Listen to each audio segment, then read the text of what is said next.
Husqvarna 395 XP. I've been running most of it. Now Jack's running it. And about to have to give him some help because we're getting the bar inside. He's running a 36-inch bar, which is pretty impressive. I gotta give him a hand here. We are about to roll this monstrosity onto the back of his trailer using his winch.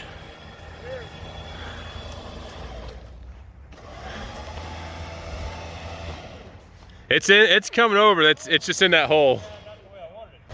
What we have here is Jack's concoction here. We're trying to roll this log section. We just cleaned it up using some pretty large chainsaws.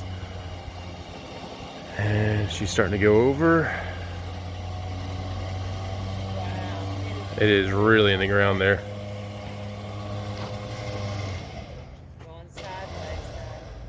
Yeah, so this is the fun part where we have to do multiple iterations to try to get this onto the trailer.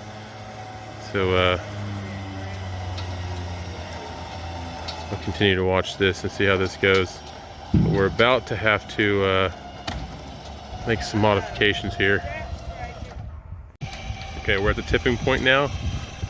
And this log's gonna roll forward gently, Jack tells me. Ever so gently. Oh boy. That wasn't too bad. The hole that this thing produced, it's about 3 feet and deep and 3 feet across. So we're most of the way up onto the ramps. Now we're gonna run that big Husqvarna 395 and cut this big section off that has all the dirt. Once that comes off, it should somewhat roll, and then we'll go from there.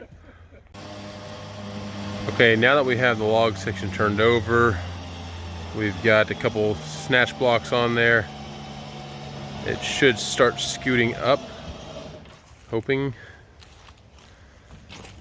because just opted out not to take off the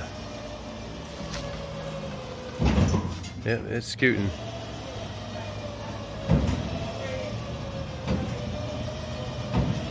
That's impressive. Now I might have to give a little bit of guiding effect to keep her on one side, but it is moving. So that's good. Okay, so the log is secured onto there. Sorry, I just tripped into a hole from some of the branches that fell down, but the log is secured on there. I haven't even run the numbers yet on how heavy this is, but this is a weird shape here.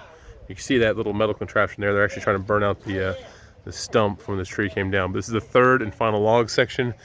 And you see how much we had to trim off of this just to get it onto there. But Jack's trailer and winch combination performed flawlessly. I was really impressed. But the trailer is not too overloaded. We've got it weighted properly and ready to go on home. So yeah, I hope you all enjoyed this. This is something different. Next time I'll try to do a time lapse. I actually was, off the cuff. I just called up Jack, said, "Hey, what are you doing?" He's like, "Going to get another log. Going to come?" I said, "Sure, why not?" So I came over here, spent a few hours, and got this knocked out. All right, we'll see y'all. Thanks.